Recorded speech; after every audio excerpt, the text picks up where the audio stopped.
नमस्कार, मेरा नाम है स्तुति सिन्हा और आज बहुत ही खास दिन हम सब वासियों के लिए, क्योंकि आज एक बार फिर इतिहास में हमारे देश भारत का नाम स्वर्णिम अक्षरों में लिखा जाएगा। आज हमारे पूर्व प्रधानमंत्री स्वर्गीय श्री अटल बिहारी वाजपेयी जी का ड्रीम प्रोजेक्ट इनॉग्रेट किया गया है हमारे प्रधानमंत्री श्री नरेंद्र मोदी जी द्वारा। इस प्रोजेक्ट का नाम है अटल टनल, जिसकी हम सबको बड़ी दिनों से इंतजार था। ये टनल समुद्र तल की ऊंचाई से लगभग 10 मीटर ऊंचा है। लगभग 9 किलोमीटर का ये टनल, जो कि पूरे देश का सर गर्व से ऊंचा कर रहा है।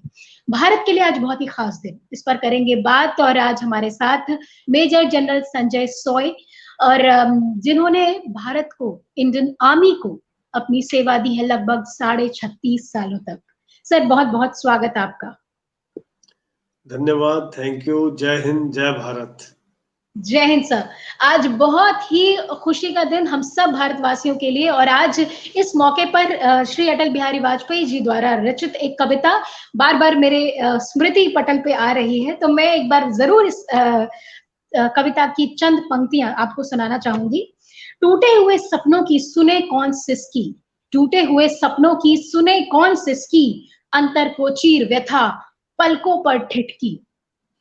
हार नहीं मानूंगा, रार नहीं ठानूंगा, काल के कपाल पर लिखता मिटाता हूँ, गीत नया गाता हूँ, गीत नया गाता हूँ। और आज नए गीत की रचना हुई है सर, और पूरा देश भारत के तरफ सर उठाकर फख्र से देख रहा है कि आज ये क्या खास हुआ है। बहुत सारी संभावनाएं खुल चुकी हैं, बहुत सारे पॉजिटिव एस्पेक्ट्स से देखा जा रहा है। आप इसको कैसे देखते हैं? स्तुति, बहुत बहुत धन्यवाद। और आपने जो अटल जी की कविता सुनाई, मुझे बड़ा आनंद आया कि हार नहीं मानूंगा। वाकई में आज मैं इसी चीज के लिए बहुत गर्वित महसूस कर रहा हूँ, और पूरा देश गर्वित महसूस कर रहा है कि जो एक इतनी बड़ी अचीवमेंट आज हुई है, हमारे पूर्व प्रधानमंत्री अटल जी का सपना पूरा हुआ है जी। ये दिखाता है अटल इरादा सरकार का। 2000 में जब उन्होंने सपना देखा था, 2002 में उसका इनॉग्रेशन हुआ था, उसके बाद धीरे धीरे काम शुरू हुआ, फिर स्पीड पकड़ी, और अभी 10 साल में पूरा किया गया ये काम। ये दिखाता है कि सरकार का इरादा पक्का था कि इसको पूरा करना है, कितना जरूरी प्रोजेक्ट है। और प्रधानमंत्री खुद गए, सेना प्रमुख गए, सीडीएस गए, जिससे ये जाहिर होता है कि कितना इंपॉर्टेंस दिया जा रहा है इस टनल को खोलने को। और क्यों ना दी जाए, क्यों ना दी जाए। विश्व में 10,000 फीट की ऊंचाई पर इतनी लंबी टनल, 9.02 किलोमीटर लंबी टनल पहली है। इतिहास एक रचा गया भारत का, और यह दिखाता है अटल प्रयत्न बीआरओ का। जी बिल्कुल। क्योंकि जब हम देखते किस प्रकार कड़ी चट्टानों को चीर कर ये टनल बनाई गई, किस ऑल्टीट्यूड पर बनाई गई, और जब सिरी नाला के नीचे बनाई गई, लास्ट में स्तुति, तुम यकीन नहीं करोगे कि 600 मीटर के रास्ते को खोलने के लिए 4 साल लग गए। कोई हिम्मत छोड़ देता, लेकिन अटल जी की बात, मैं हार नहीं मानूंगा, वही अटल रहा विश्वास उनका, बीआरओ का, बॉर्डर रोड ऑर्गेनाइजेशन का, कि खोल के दम लिया। इंजीनियरिंग का, अटल सोच थी इंजीनियरिंग की। मैं बार बार अटल का इस्तेमाल कर रहा हूं, मुझे अच्छा लग रहा है बहुत। अटल सोच थी इंजीनियरिंग की कि किस प्रकार से इतने कठिन कार्य को उन्होंने पूरा किया। अटल प्रयास रहा देश का कि देश के दूर दराज के इलाके, लाहौल स्पीति जैसे इलाकों को देश जोड़ा, उनको एक भारत के पूरे साल जो उनको एक कमी महसूस होती थी उसको जोड़ा गया। अटल प्रयास रहा सामरिक दृष्टि से कि इंफ्रास्ट्रक्चर की प्रगति का, सेना जो बॉर्डर एरियाज में बहुत सालों से रुका हुआ था, वो दिखाया गया कि ये अटल प्रयास सामरिक दृष्टि से रहा। और अटल मुजाहिरा, एक लास्ट में अटल बोल रहा हूं मैं, अटल मुजाहिरा पूरी दुनिया को कि भारत की कार्य कुशलता को दिखाने का, वाह, भारत की एक कार्य क्षमता को दिखाने का, जी, यह एक अटल मुजाहिरा पूरी दुनिया को दिखाया है। स्तुति। सैल्यूट है उन सभी इंजीनियर्स को, उन सभी वर्कर्स को, वो सभी दिमाग जो उसके पीछे लगे, जिन्होंने इतनी अटल विश्वास के साथ कि एक प्रोजेक्ट जो जिस पर रिसर्च शुरू हुआ था लगभग 90 के दशक में, उसके बाद फिर काम शुरू किया गया, फिर बहुत सारी समस्याएं भी आई होंगी। सो जनरल सोई, इतना भी आसान तो नहीं रहा होगा सर। क्या क्या आपको लगता है कि उस पहाड़ी को चीर कर उसके अंदर ये सुरंग बनाना, क्या समस्याएं आई होंगी सामने? नहीं, बिल्कुल स्तुति, आप ठीक कह रहे हो, बहुत अच्छा पॉइंट है। तो पहले तो भारत की शान बन गई टनल, और शान बनाना इतना आसान नहीं है। जी, किस प्रकार से कड़ी चट्टाने हैं वहां पर, 9.02 लंबी टनल, जी, हॉर्स शू शेप में, थोड़ा घूमी हुई टनल है, सीधी भी नहीं है। सीधे एक नहीं। पूरा सोच विचार किया गया है, कहां से घुमा के कहां लाना। एक डिजाइन का एक बहुत बड़ा नमूना है, इंजीनियरिंग का बहुत बड़ा नमूना है। और इतनी लंबी जब टनल बनती है तो उसमें आपको सुरक्षा के भी सारे इंतजाम करने। पहले तो बनाना मुश्किल, पहाड़ में जगह जगह में अलग तरह की चट्टान होती, जैसे सिरी नाला के नीचे आ गया, पानी आया जा रहा था बार बार, 400-600 गज में 4 साल लग गए। कोई नहीं सोच सकता कि किस प्रकार की बीच बीच में अनेक मुश्किलें आई। पहाड़ियों से पानी आता होगा, कई नाले बिल्कुल। होंगे, और कई झरने। ऑक्सीजन की कमी, हाइट पे काम कर रहे थे, रिमोट एरियाज था। और जी, जब इतनी लंबी टनल बनती है श्रुति, तो उसमें सुरक्षा का भी पूरा इंतजाम करना पड़ता है, खाली टनल बिल्कुल। बनने से नहीं है। आज आप यकीन नहीं करोगे, हर 150 मीटर पर टेलीफोन की सुविधा है, हर 60 मीटर पर आग से बचाने का अरेंजमेंट है, इमरजेंसी एग्जिट, बाई चांस कुछ हो जाए तो नीचे एक और टनल बनी हुई है, हर 500 मीटर पर एग्जिट बना हुआ है उसमें। और टर्निंग के लिए बाई चांस ट्रैफिक जैम हो जाए, 2.2 किलोमीटर पर टर्न करने का रास्ता बना हुआ है। एयर क्वालिटी को मॉनिटर करने के लिए, अंदर धुआं हो जाए, पॉल्यूशन ज्यादा हो जाए, इतनी गाड़ियां हैं, सोचो कि 4,500 गाड़ियां दिन में निकल सकती हैं वहां से। हर 1 किलोमीटर पर एयर क्वालिटी मॉनिटर लगा हुआ है, और ब्रॉडकास्टिंग सिस्टम, सीसीटीवी लगे हुए हैं, ताकि कोई भी एक्सीडेंट हो, कुछ हो, पूरी नजर रखी जा सके उसके ऊपर। वो हर 250 मीटर पर लगे हुए हैं। इतना जी, अरेंजमेंट तुम सोचो कि कितना सोच विचार के बाद किया गया है। ये कोई आसान काम नहीं था, ये एक इंजीनियरिंग का बहुत बड़ा कमाल है, बहुत बड़ा कमाल है। तभी आज पूरी दुनिया, जैसे आपने बताया, देख रही है इसकी तरफ। स्तुति। ये वहाँ के जो लोकल हैं, जो स्थानीय निवासी हैं, उनके लिए कितनी खुशी की बात होगी, जो लगभग साल के 6 महीने बाकी देश के हिस्सों से बिल्कुल कट जाया करते थे। उनका व्यापार, उनके रोजमर्रा की जरूरतें, पहाड़ी बर्फ से ढकी हुई वो ढका हुआ वो रास्ता, तो उनके लिए कितनी खुशी की बात होगी। अब व्यापार भी अच्छे से हो पाएगा, लोगों का आना जाना भी अच्छे से हो पाएगा। नहीं स्तुति, बहुत इंपॉर्टेंट पॉइंट आपने रेज किया, बहुत बहुत अच्छा पॉइंट बताया आपने। क्योंकि जो लाहौल स्पीति का एरिया है, जी, ये बहुत ही सुंदर इलाका है, बहुत सुंदर इलाका है। और पहले साल में 6 महीने बंद, बिल्कुल। और बहुत ज्यादा बर्फ पड़ती है। अब ये सारे साल जुड़ा रहेगा। आप सोचो वहां के लोगों की भावनाएं कितनी उनको सुरक्षित महसूस हो रही है। पहले यकीन नहीं होगा, वहां पे कोई बीमार पड़ जाए तो उसके लिए हेलीकॉप्टर से निकालना पड़ता था, और हेलीकॉप्टर से इवैक्यूएट किया, सरकार भी मान लो हेलीकॉप्टर भेजे, तो अगर मौसम ठीक नहीं है तो हेलीकॉप्टर नहीं जा सकता था वहां पर। और जो और खर्चे और दूसरी क्योंकि रास्ते ही बंद है, कैसे निकलेगा कोई आदमी, पूरी मूवमेंट बंद है। दूसरी बात, वहां के लोगों को एक सर्दियों के लिए कभी कभी दो दो घर लिए हुए थे, कि काफी लोग उनके मनाली की तरफ आके रहते थे, और जी, वहां पर बाकी लोग रहते थे जो गर्मियों में जाते थे।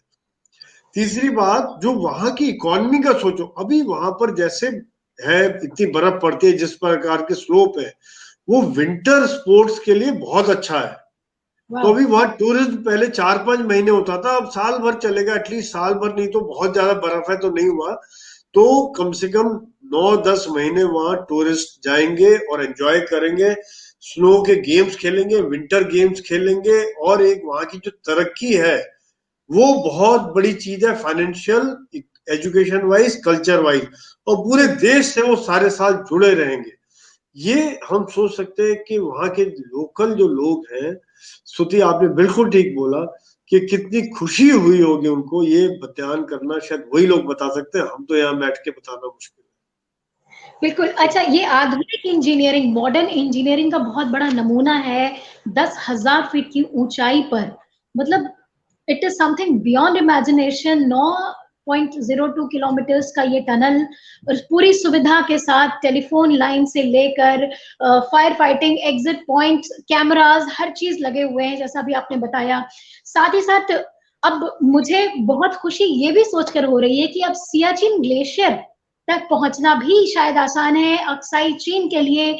मतलब पॉलिटिकल पॉइंट ऑफ व्यू से भी एक बहुत ही अच्छा रास्ता हमारे लिए खुल चुका है। अगर अभी जितना मनमुटाव चल रहा है आपस में भारत और चाइना की तरफ से, तो उसके लिए भी एक बड़ा हमारे लिए बड़ा फायदे की चीज है, और शायद चाइना थोड़ा सा उदास तो होगा ही। नहीं स्तुति, बिल्कुल ठीक कह रहे हो। मैं तो जैसे जैसे सैनिक के तौर पर मुझे बहुत खुशी है कि यह जो रास्ता खुला है, इससे जी आप सोचोगे लेह के लिए 46 किलोमीटर तो रास्ता कम हो गया, जी और 4 बिल्कुल। से 5 घंटे समय कम लगेगा। पहले पूरा रोहतांग से ऊपर चढ़ के जाना पड़ता था, बिल्कुल टनल बनी हुई है, 80 किलोमीटर की स्पीड से आप जाओ, और 4,500 गाड़ी, जैसे मैंने बताया 3,000 के लगभग लाइट व्हीकल, कार, जीप वगैरह, और 1,500 के लगभग बस या ट्रक जा सकते हैं वहां से।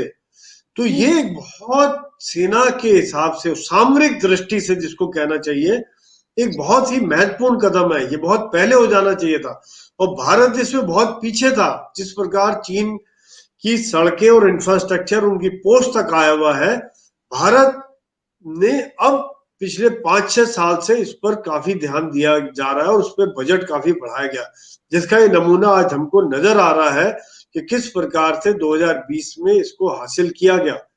जी इसका सबसे बड़ा फायदा है कि जो अब बहुत तेजी से हमारा बिल्डअप हो सकता है, राशन की डंपिंग तेजी से हो सकती है, हमारी एयर के द्वारा जो डंपिंग करनी पड़ती थी उसके ऊपर डिपेंडेंस कम हो जाएगी, और धीरे धीरे आज ये हमने इंजीनियरिंग का मार्वल हासिल किया है, एक हमने सफलता हासिल की है।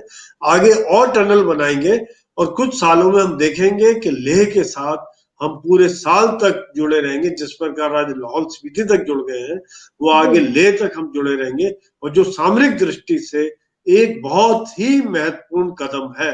स्तुति। बिल्कुल बिल्कुल, यातायात के साधन खुल चुके हैं। मतलब अगर वहां के लोग भी चाहे यहाँ आके अपनी पढ़ाई एजुकेशन कर सकते हैं, और आना जाना इतना आसान हो गया है।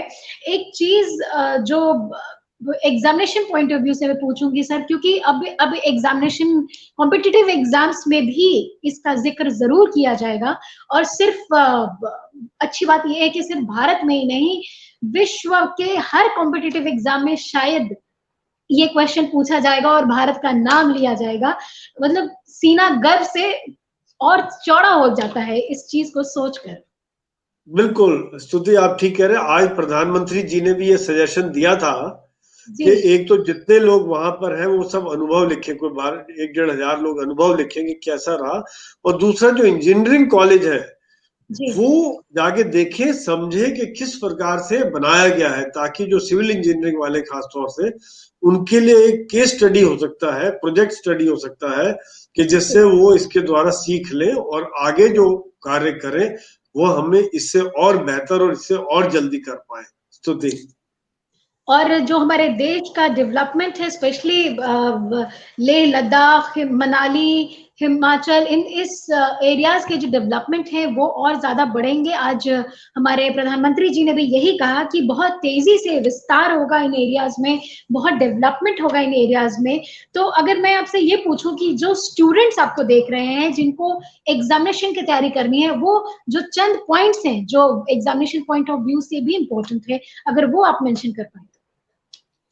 नहीं, इसमें एग्जाम पॉइंट ऑफ व्यू से तो ये, जब जैसे हमने डिस्कस कर लिया कि सामरिक दृष्टि से इम्पोर्टेंट है, टूरिस्ट दृष्टि से इम्पोर्टेंट है, बाकी जो फैक्ट्स है वो हमने बताई दिए हैं पहले, तो यही चीज चाहिए। और जो बाकी इंजीनियरिंग स्टूडेंट्स का प्रोजेक्ट स्टडी हो ही जाएगा इसमें, तो ये स्टूडेंट को जानना जरूरी है। और जैसा आपने बताया कि लेह लद्दाख और जो बाकी इलाके जो देश से कट ऑफ रहते थे, उनकी इकोनॉमिकली, कल्चरली और शिक्षा के हिसाब से बहुत ज्यादा डेवलपमेंट होगी, जो कि वाकई में एक बहुत बड़ा सफलता का मानदंड रहेगा।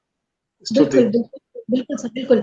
सो चलते चलते मैं आपसे ये पूछना चाहूंगी सर कि आप खुद अगर आप उस जगह पे होते तो आप क्या फील करते अगर आपको कहा जाए कि लिखो इस बड़े मोमेंट को, इस बड़े गोल्डन अक्षरों में अगर लिखना होगा आपके शब्दों में, तो कैसे लिखेंगे सर? ये तो भारत की अटल दृढ़ निश्चयता को दिखाता है और भारत की शान है ये। अटल टनल भारत की शान, भारत की आन, और दुनिया को दिखा दिया भारत ने कि भारत की क्या कार्यकुशलता है, भारत क्या कर सकता है, क्या अचीव कर सकता है। और सभी आसपास के देशों को भी पता चल गया कि भारत एक इंजीनियरिंग के क्षेत्र में, कार्यकुशलता के क्षेत्र में कितना आगे है। और बहुत गर्व महसूस होगा मुझे, मेरा आज माथा सिर फक्र से ऊंचा है, और एक भारतीय होने के नाते मुझे हमेशा गर्व रहा है और गर्व रहेगा। स्तुति। बिल्कुल, पूरे भारतवासी का सर आज फक्र से ऊंचा हो गया है। बहुत खुशी का दिन है आज। और जब स्पेशली जब अपने देश का कुछ ऐसा पूरे विश्व में सबसे आगे नंबर 1 हो गए हैं, तो इससे बढ़ के और हमारे लिए खुशी क्या हो सकती है। और चंद पंक्तियां फिर से चलते चलते कि खम ठोक लेता है जब नर, पर्वत के जाते पांव उखड़, मानव जब जोर लगाता है, पत्थर पहाड़ी में भी टनल बन जाता है। बहुत सुंदर स्तुति, बहुत सुंदर। इसी के साथ आज हम इतनी सुंदर पंक्तियों के बाद और कुछ कहना बनता नहीं है, तो धन्यवाद बहुत बहुत, थैंक यू सो मच।